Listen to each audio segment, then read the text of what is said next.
महोदय के यहाँ हम सभी श्री कृष्ण जन्मभूमि संघ से के पदाधिकारी आए हुए हैं और आज माननीय से हमने अनुरोध किया है कि हमारे जो कार्यक्रम है चलो कुंभ की ओर, उस कार्य का विमोचन किया है माननीय जिलाधिकारी महोदय ने।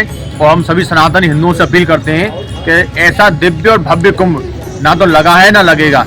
इतना बड़ा भव्य दिव्य कुंभ लगने जा रहा है, उसमें सभी ब्रजवासी पधारे, सभी सनातन हिंदू पधारे और श्री कृष्ण जन्मभूमि न्यास का वहाँ एक प्रकल्प भी लगेगा जो स्वास्थ्य संबंधित, और सभी महात्मा संत भगवान वहाँ पहुँच चुके हैं। हमारा सभी से अनुरोध है कि ज़्यादा से ज़्यादा लोग वहाँ पधारें। राधे राधे, मैं हूँ सुशील गोस्वामी, आप देख रहे हैं तिलक पत्रिका।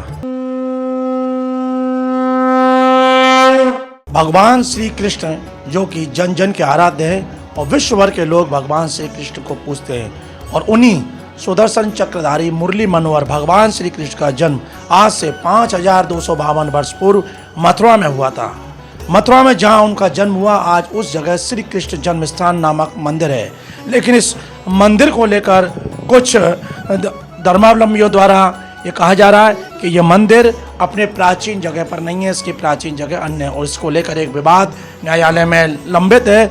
इसको लेकर जो हिंदू पक्ष की ओर से जो पक्षकार हैं वो दिनेश शर्मा है, और आइए दिनेश शर्मा आज खास बातचीत में तिलक पत्रिका पर मेरे साथ है। आइए उनसे जानेंगे कि इस पूरे मामले को लेकर क्या उन्होंने मुहिम छेड़ी है और क्या चाहते हैं वो श्री कृष्ण जन्मभूमि मंदिर को लेकर, और उनका अगला इस मामले को लेकर क्या कदम होगा। जी दिनेश जी, बहुत बहुत स्वागत है आपका। धन्यवाद आपको। मथुरा में भगवान श्री कृष्ण का जन्म हुआ था। उस जन्म स्थान पर भगवान श्री कृष्ण के प्रपौत्र ने एक बहुत विशाल मंदिर बनवाया था, बद्रीनाथ जी ने। जी, उसको मुगल शासकों ने तोड़ दिया और तोड़ करके वहाँ पर एक विवादित ढांचा तैयार कर दिया। उस विवादित ढांचा को हटाने के लिए हम माननीय न्यायालय में केस लड़ रहे हैं। हमने एक संकल्प लिया था कि जब तक ये ढांचा हमारे भगवान श्री कृष्ण मंदिर से नहीं हटेगा तब तक हम ना तो अन्न ग्रहण करेंगे और ना ही अपने पैरों में जूता चप्पल पहनेंगे। तो हम अपने दृढ़ संकल्प पर कायम है। अब से लिया कितने दिन हो गए संकल्प? ये हमें लगभग 2.5 वर्ष हो गए अन्न छोड़े, और हम दूध और फलाहार से ही रहते हैं। हमने भगवान श्री कृष्ण के मंदिर से उस विवादित ढांचा को हटाने के लिए माननीय न्यायालय की शरण ली, तो न्यायालय में वो केस चल रहा है। माननीय न्यायालय ने सर्वे का ऑर्डर जारी कर दिया था। कब आपने बात दायर किया है? हमने बात 2021 में दायर किया था श्री कृष्ण जन्म स्थान से विवादित ढांचा को हटाने के लिए। तो श्री कृष्ण जन्मभूमि का जो मंदिर है वो 13.27 एकड़ में है। तो उसमें से बताते हैं कि 1968 में एक समझौता हुआ, समझौते के तहत जो ईदगाह है उसको जमीन दी गई थी। तो फिर जब समझौता हो गया फिर ये क्यों बात सामने आया? देखिए, उस समय जो तत्कालीन सरकार थी, उस सरकार के दबाव में एक समिति बनाएगी। उस समिति को जमीन ट्रांसफ़र करने का अधिकार नहीं था, तो उस समिति ने और ईदगाह कमेटी ने दोनों ने मिल करके न्यायालय में आपस में राजीनामा कर लिया और हमारी 2.25 एकड़ ज़मीन ईदगाह कमेटी को दे दी गई, जबकि वो पूरी 13.37 एकड़ ज़मीन कृष्ण जन्मभूमि मंदिर की ही है। अच्छा, सर्वे की बात करें, आपने सर्वे की मांग की तो क्या रहा उस पर? कोर्ट का क्या उस पर निर्णय रहा? माननीय हाईकोर्ट इलाहाबाद ने सर्वे का ऑर्डर जारी कर दिया था, लेकिन मुस्लिम पक्ष सुप्रीम कोर्ट चला गया। तो सुप्रीम कोर्ट ने ये कहकर सर्वे को रोक दिया कि पहले 7-11 पर बहस होगी, पहले बर्सिप एक्ट 1991 पर बहस होगी, उसके बाद में सर्वे होगी। तो मतलब मामला आगे खिंच गया है?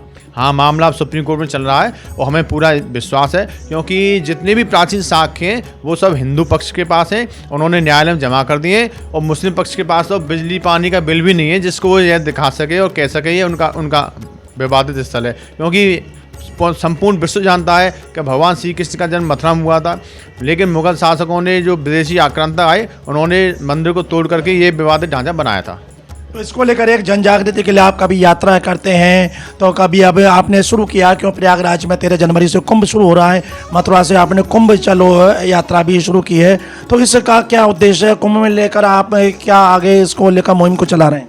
देखिए, जो प्रयागराज में जो कुंभ लगने जा रहा है, इतना दिव्य भव्य कुंभ ना तो कभी लगेगा ना लगा है। कुंभ के लिए विशेष व्यवस्थाएं की गई हैं। हमने भी एक प्रोग्राम का विमोचन माननीय जिलाधिकारी महोदय से कराया है कि कुंभ चलो अभियान। तो हम उस अभियान के तहत सभी ब्रजवासियों को, सभी सनातन हिंदुओं को जन जागरण कर रहे हैं और सभी को प्रयागराज ले जाने का प्रयास कर रहे हैं। उस प्रयागराज कुंभ में ऐतिहासिक भीड़ इकट्ठा होने की संभावना, लगभग 40 करोड़ यात्री वहाँ पर पहुँच रहे हैं। तो वहाँ पर भी कोई इस श्री कृष्ण जन्मभूमि के मामले को लेकर कोई धर्म संसद का सुना है, आयोजन भी किया जा रहा है आपके? हाँ जी, वहाँ प्रयागराज में 23 जनवरी को एक विशाल धर्म संसद होगी। उसमें संपूर्ण विश्व के सभी संत भगवान पधारेंगे और उस धर्म संसद में जो निर्णय होगा वो केंद्र सरकार को भेजा जाएगा, क्योंकि संतों का जो आदेश होगा हमें विश्वास है केंद्र सरकार उस पर अमल जरूर करेगी।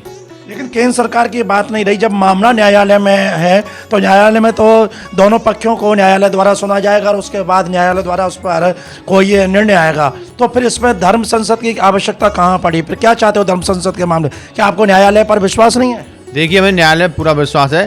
केंद्र सरकार से भी न्यायालय ने जवाब मांगा है, क्योंकि बर्थ एक्ट 1991 में कांग्रेस सरकार द्वारा बनाया गया था।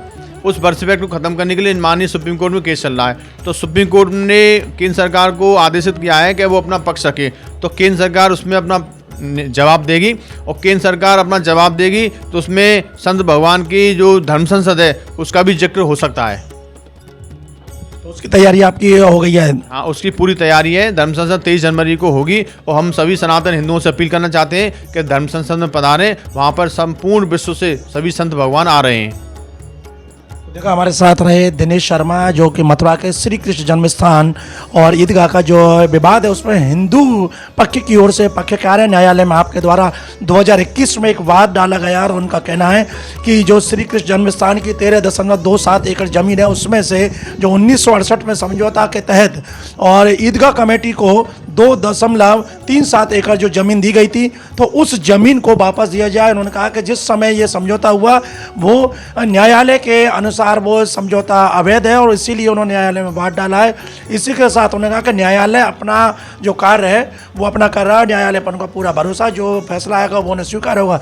इसी के साथ केंद्र सरकार पर दबाव बनाने के लिए और आगामी जो प्रयागराज का कुंभ है उस कुंभ में उन्होंने एक घोषणा किया कि 23 जनवरी को प्रयागराज में एक धर्म संसद का आयोजन किया जा रहा है, जिसमें सभी संत महात्मा महामंडलेश्वर शंकराचार्य सभी एकत्रित होंगे, क्योंकि राम मंदिर का जो निर्माण है वो अयोध्या में हो चुका है और कृष्ण जन्मभूमि का मामला न्यायालय में विचाराधीन है। तो इसलिए श्री कृष्ण जन्मभूमि को लेकर सभी संत महात्मा महामंडलेश्वर सबकी एक ही राय है कि सरकार पर दबाव बनाए कि भगवान श्री कृष्ण का जो जन्म स्थान है उसके लिए सरकार भी पैरवी करे, और जो वर्शिप एक्ट आदि की जो बातें कही हैं उसमें सरकार जहाँ तक संभव है जो इनकी हिंदू धर्म के लोग हैं उनकी बात को स्वीकार करते हुए और उसमें कितना सहयोग करती है ये आने वाले समय में देखा जाएगा। फिलहाल दिनेश शर्मा ने मथुरा के जो ब्रजवासी हैं उन सबको लेकर श्री कृष्ण जन्मभूमि न्यास के बैनर तले इन्होंने कुंभ चलो अभियान यात्रा की शुरुआत की है, जिसका शुभारंभ मथुरा के जिलाधिकारी द्वारा कराया। इसके बाद ये 23 जनवरी को कुंभ में पहुंचकर मां धर्म संसद में इसका ऐलान करेंगे। अब देखना यह है कि जो सनातन धर्म से जुड़े लोग हैं उन्होंने राम मंदिर के तो भव्य दर्शन कर लिए। अब कृष्ण जन्मभूमि का जो मंदिर है उसको लेकर आने वाले दिनों में क्या फैसला न्यायालय का आएगा और क्या उसके बाद पर उसकी रूपरेखा होगी, ये आने वाला वक्त बताएगा। तिलक पत्रिका के लिए अपने साथी कैमरा पर्सन रिंकू वर्मा के साथ मथुरा से मैं सुशील गोस्वामी।